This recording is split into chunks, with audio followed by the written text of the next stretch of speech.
नमस्कार, हमारे खास कार्यक्रम में बहुत स्वागत है आपका। मैं हूं आपके साथ रंजना सिंह राठौड़। कोरोना महामारी का कहर पूरे देश में जारी है। लोग अस्पतालों में जाकर ये सोचते हैं कि उन्हें अच्छा इलाज मिलेगा, वो ठीक होकर वापस लौट जाएंगे। लेकिन खेल यहीं से शुरू होता है। निजी अस्पताल इलाज के नाम पर अनाप शनाप फीस वसूल रहे हैं और मरीजों की जान से खिलवाड़ कर रहे हैं। इसके अलावा ऑक्सीजन के नाम पर भी मोटी रकम वसूली जा रही है। बड़ा सवाल यह है कि आखिर कोरोना के नाम पर यह कलंक कब तक जारी रहेगा।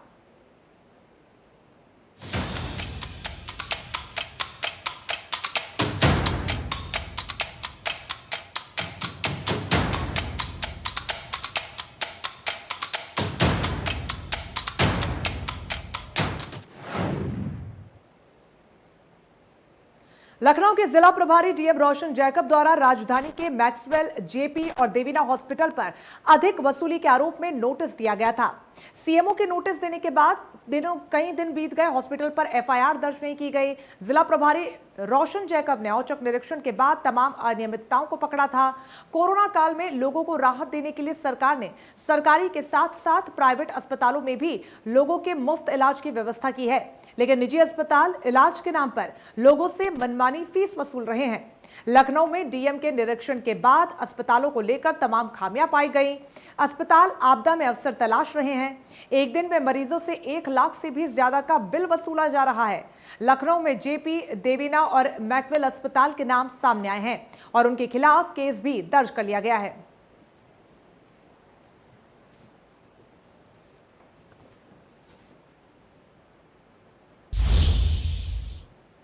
तो वहीं इंडिया न्यूज पर खबर चलाए जाने के बाद प्रशासन अब हरकत में आता हुआ नजर आ रहा है। लखनऊ से ये खास रिपोर्ट देखिए।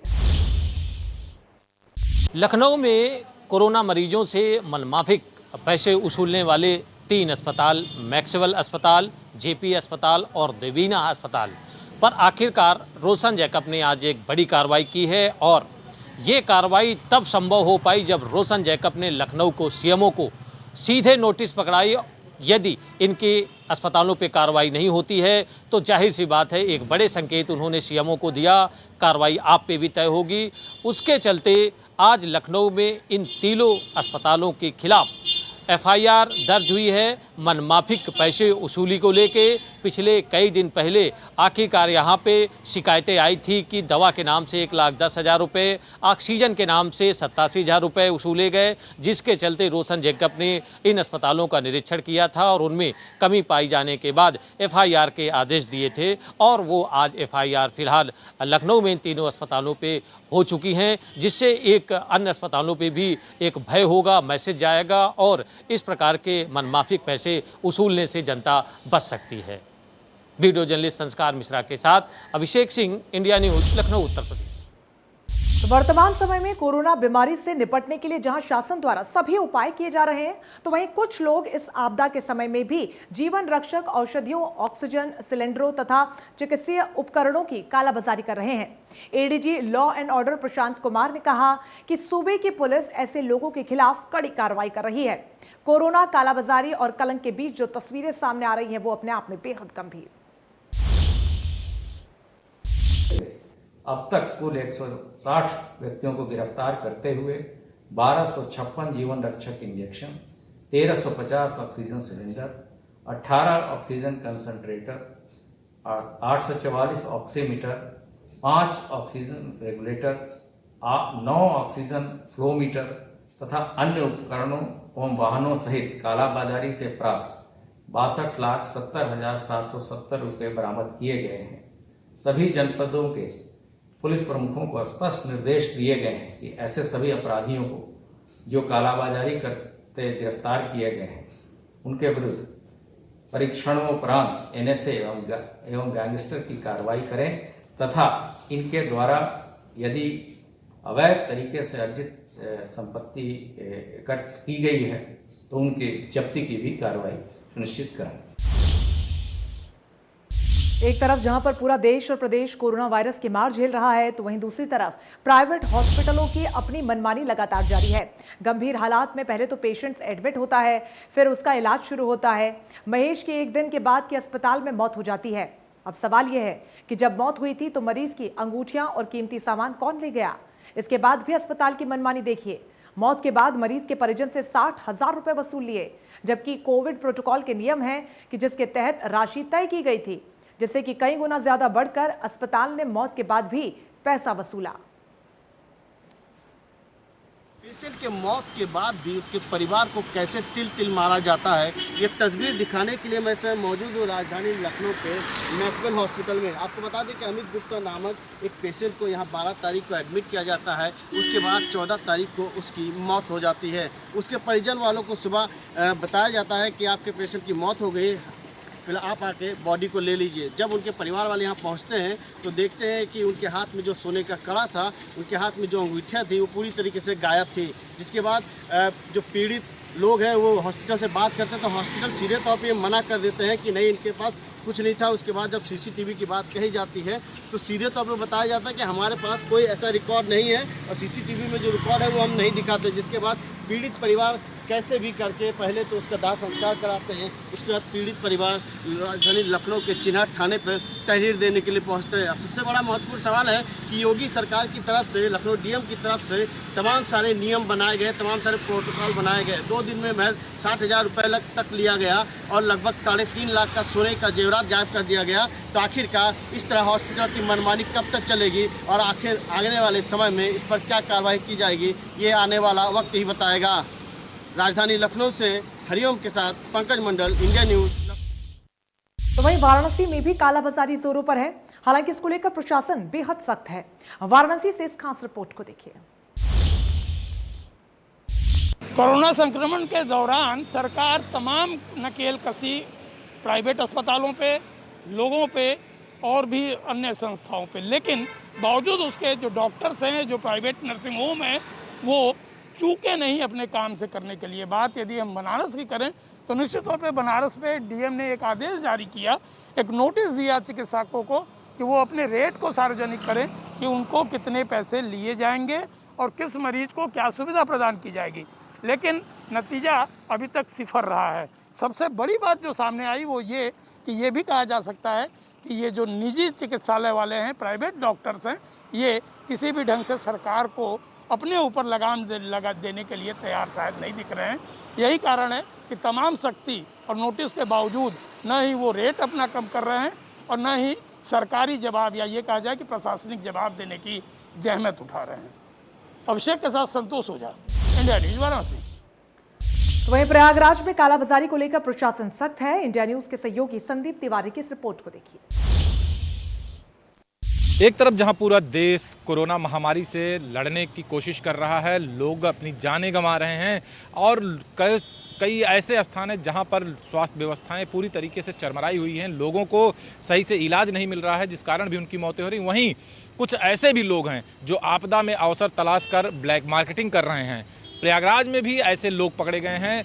3 ऐसे लोगों को पुलिस ने गिरफ्तार किया जो रेमडेसिविर 60,000 रुपए के लगभग कीमत पे बेच रहे थे। और वहीं एक ऐसे व्यक्ति को गिरफ्तार किया गया है जिसने ऑक्सीजन कंसंट्रेटर को दोगुने दाम पर बेचने की कोशिश की। फिलहाल ये जो कालाबाजारी करने वाले हैं, इनके खिलाफ सख्त हो चुकी है पुलिस और लगातार इनके खिलाफ कार्रवाई की रही है। लेकिन ये देखने को मिल रहा है कि इनके अंदर से मानवता और इंसानियत लगभग खत्म हो चुकी है। किसी की जान जाए, कोई मरे, इनको इससे कोई मतलब नहीं है। इनको सिर्फ और सिर्फ पैसे कमाने से मतलब है। Sandeep Tiwari, India news, Prayagraj. तो वहीं लखनऊ के सिविल हॉस्पिटल में DM Abhishek Prakash vaccination centre का जायजा लेने के लिए पहुंचे, जहां पर उन्होंने वैक्सीनेशन सेंटर पर काम कर रहे लोगों से भी बातचीत की। इस मौके पर डीएम ने कहा कि जो प्राइवेट हॉस्पिटल कोविड-19 का पालन नहीं करते या फिर फॉलो नहीं कर रहे नियमों को, जो तय दर से ज्यादा पैसे वसूल रहे हैं, निश्चित ही उन पर कार्रवाई की जा रही है। जो लापरवाही बरत रहे हैं उन पर भी कार्रवाई की जाएगी और जो भी जांच में दोषी पाया जाएगा उस पर सख्त कार्रवाई होगी। सिविल हॉस्पिटल में इस समय पहुंचे हैं राजधानी लखनऊ के DM Abhishek Prakash vaccination centre का जायजा लेने। इनसे जानते सर, वैक्सीनेशन बहुत तेज़ी से हो रहा है, कोरोना में भी बहुत गिरावट आई है, युद्ध स्तर पर कार्रवाई चल रही है। देखिए, सबसे इम्पॉर्टेंट कोरोना की लड़ाई में हमारा प्रिकॉशन है और साथ ही साथ प्रिकॉशन के साथ साथ हम लोग जो TTT है, टेस्टिंग, ट्रैकिंग एंड ट्रीटमेंट को फॉलो कर रहे हैं 100%। और साथ ही साथ एक महाअभियान के रूप में वैक्सीनेशन ड्राइव चलाया जा रहा है। जैसे कि आप देख रहे हैं, सिविल अस्पताल में इस केंद्र पे हमारे 4 बूथ हैं। 4 में से 2 बूथ हमारे 45 ईयर प्लस के लिए हैं और 2 बूथ हमारे 18 to 44 हैं, जिसमें से एक एक्सक्लूसिव बूथ 18 to 44 लड़कियों महिलाओं के लिए रखा गया है जो 18 से 44 के बीच में। और यहाँ पे यूनिक चीज़ ये है कि 100% महिला स्टाफ ही हैं। रजिस्ट्रेशन और मेडिकल ऑब्जर्वेशन में देखने के लिए, वैक्सीनेट करने के लिए सभी लोग हैं। और प्रतिदिन अगर सिविल अस्पताल की आप बात करें तो हमारे इन चारों बूथों पे 800 का एवरेज आ रहा है, मतलब प्रतिदिन 800 लोग का टीकाकरण हो रहा है। कुछ बूथों पे हमारे सेकेंड डोज लग रहे हैं, कुछ बूथों पे हमारे फर्स्ट डोज लग रहे हैं। और 18 to 44 में जो प्रोटोकॉल और नियम है, अपने स्लॉट्स को बुक करा करके जो हमारे यंगस्टर्स हैं वो आकर के अपने वैक्सीन को ले रहे हैं। सर, युद्ध स्तर पर आप लोग पूरा कार्रवाई करें, उसके बावजूद तमाम प्राइवेट हॉस्पिटल में मनमानी करा, जैसे मैकवेल हॉस्पिटल गोमती नगर में है, वहाँ पर तमाम सारी अनियमितता पाई, कार्रवाई के आदेश भी हो, लेकिन अभी तक कोई उसमें कार्रवाई नहीं। देखिए, जो भी अनियमितता करेगा ये एकदम स्पष्ट है कि उसके खिलाफ विधिक कार्रवाई की जाएगी और कठोर से कठोर कार्रवाई की जाएगी। और कठोर कार्रवाइयाँ की भी गई हैं। और मैं आपके माध्यम से यही सबसे अपील करूंगा, आग्रह करूंगा कि जो नियम कानून है उसके अंतर्गत करें। गवर्नमेंट के जो निर्धारित दर हैं उन दरों पर ही ट्रीटमेंट होगा। और जितने हमारे गवर्नमेंट हॉस्पिटल हैं यहाँ पर कोविड के निःशुल्क ट्रीटमेंट की व्यवस्था है। Thank you. बिल्कुल, ये हमारे साथ है अभिषेक प्रकाश, डीएम, जिन्होंने साफ तौर पर कहा कि जो प्राइवेट हॉस्पिटल की जो मनमानी है वो कोविड प्रोटोकॉल का अगर फॉलो नहीं करेंगे तो निश्चित उन पर कार्रवाई की जाएगी। और कार्रवाई की भी जा रही है। तो वही मैकवेल हॉस्पिटल को लेकर बोले हैं कि उस पर जाँच की जाएगी और अगर उसमें गलत पाया जाएगा, अगर उन्होंने दर से ज़्यादा उन्होंने पैसा लिया, जो लागत दर है या जो नियम बनाए गए हैं, अगर उससे ज़्यादा पैसा लेंगे तो उसके खिलाफ भी कार्रवाई की जाएगी। लखनऊ से पंकज मंडल, इंडिया न्यूज़। वहीं कानपुर में कालाबाजारी की सूचना के बाद क्राइम ब्रांच की टीम और रेल बाजार पुलिस की संयुक्त टीम ने 4 अभियुक्तों को गिरफ्तार किया जो रेमडेसिविर इंजेक्शन को 35 से 40 हजार में बेच रहे थे। इनके पास से 9 रेमडेसिविर इंजेक्शन बरामद किए गए। क्राइम ब्रांच टीम द्वारा हेलेट अस्पताल के नर्सिंग स्टाफ के 2 कर्मचारियों व 2 अन्य प्राइवेट कर्मियों को रेमडेसिविर इंजेक्शन को ब्लैक करते हुए पकड़ा गया। इनके द्वारा कोविड के मरीज को दी गई रेमडेसिविर से आधा रेमडेसिविर चोरी कर ब्लैक की जा रही थी। शासन के आदेश के अनुक्रम में जिलाधिकारी महोदय द्वारा सभी कोविड हॉस्पिटल्स पर एसीएम्स एवं स्टैटिक मजिस्ट्रेट की ड्यूटी लगाई गई है। जो भी वहाँ पे तीमारदार हैं या वहाँ पे पेशेंट हैं, उन्हें अगर किसी भी प्रकार की असुविधा होती है या कोई परेशानी होती है तो वो लोग मजिस्ट्रेट्स को अवगत कराते हैं। कल फैमिली हॉस्पिटल जो कि कोविड एम्पैनल हॉस्पिटल है, वहाँ पर कुछ ओवरचार्जिंग की शिकायत को लेकर ACM 1 और एक गवर्नमेंट डॉक्टर ने इंक्वायरी की थी। उसमें उनको नोटिस भी जारी किया गया था कि ओवरचार्जिंग कर रहे हैं। और बिलिंग का था 7 दिनों में लगभग 3.5 लाख का बिल था, जो कि शासन की नियत निर्देशों से अभिन्न था। कोई भी सेटिस्फैक्ट्री उत्तर न मिल पाने के कारण आज ACM 1 ने वहाँ पर फैमिली हॉस्पिटल के विरुद्ध FIR दर्ज कराया है। और यह अत्यंत दुखद है कि इस तरह की विपरीत परिस्थिति में भी कुछ लोग या कुछ हॉस्पिटल्स ओवरचार्जिंग कर रहे हैं। आज दिनांक 30 अप्रैल को क्राइम ब्रांच की पुलिस को सूचना मिली कि कुछ लोग 30-35 हज़ार में रेमडेसिविर का इंजेक्शन ब्लैक मार्केटिंग करते हुए बेच रहे हैं। जब ये सूचना मिली तो पुलिस ने एक ट्रैप रचा और खरीदार बनकर जो बेचने वाले थे इनसे संपर्क किया। इसमें पुलिस को एक जानकारी मिली कि हेलेट अस्पताल से जो नर्सिंग स्टाफ है, इसमें से 2 व्यक्ति वहाँ जो पेशेंट के लिए गवर्नमेंट की तरफ से रेमडेसिविर इंजेक्शन आता है, इसके हर इंजेक्शन के 2 भाग वो कर रहे थे। एक भाग जिसमें आधा इंजेक्शन होता था वो पेशेंट को दिया जाता था, जिसके नाम पर वो ड्रॉ किया जाता था, और आधा इंजेक्शन उसको ब्लैक मार्केटिंग में बेचते थे। वहीं गाजियाबाद में भी दवाओं की भारी मांग को देखते हुए कालाबाजारी लगातार जारी है। मुनाफाखोर इस मौके का भरपूर इस्तेमाल कर रहे हैं। कोरोना काल में जीवन रक्षक दवाइयों की कमी को देखते हुए लोगों से जमकर पैसा वसूला जा रहा है और ऑक्सीजन और दवाइयों की कालाबाजारी जारी है। हालांकि इंजेक्शन, ऑक्सीजन की कालाबाजारी पर प्रशासन सख्त हुआ है और जगह जगह छापेमारी भी की जा रही है। देखिए हमारे सहयोगी जतिन गोस्वामी की एक खास रिपोर्ट। कोरोना महामारी की इस आपदा में अवसर तलाशने की कोशिश कई प्राइवेट अस्पताल भी कर रहे हैं, जिन पर लगातार प्रशासन और पुलिस का शिकंजा कसा जा रहा है। मैं गाजियाबाद में मौजूद हूं और NCR के इस हिस्से से भी इसी तरह की कई खबरें आई हैं, जहां पर प्राइवेट अस्पताल लगातार मनमानी कर रहे थे।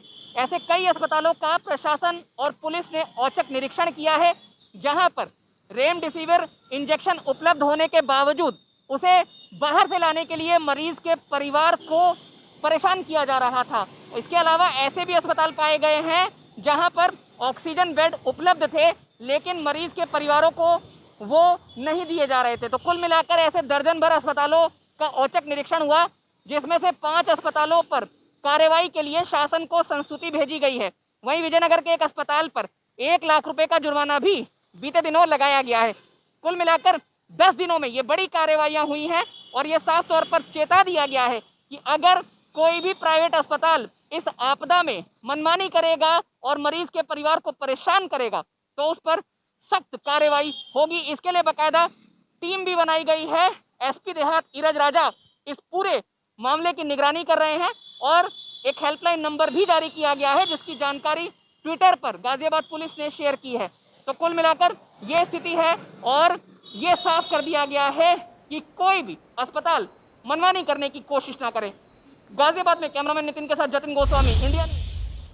तो वही ताज नगरी आगरा का गुब्बारा दवा मार्केट प्रदेश का ही नहीं बल्कि प्रदेशों का जाना माना दवा मार्केट है, जहां से लगातार अवैध और प्रतिबंधित दवाओं का काला बाजार होता रहा है। औषधि विभाग और पुलिस के संयुक्त ऑपरेशन में कई ऐसे काले कारोबारियों पर शिकंजा कसा गया है और करोड़ों रुपए की अवैध, प्रतिबंधित और नकली दवाएं भी बरामद की गई हैं। जीवन रक्षक दवाएं मरीजों की जान बचाने के लिए होती हैं और अगर वही दवा आपको गलत मिल जाए तो मरीज की जान पर भी खतरा पड़ सकता है। ऐसे कारोबारियों के खिलाफ लगातार औषधि विभाग और पुलिस कार्रवाई कर रही है।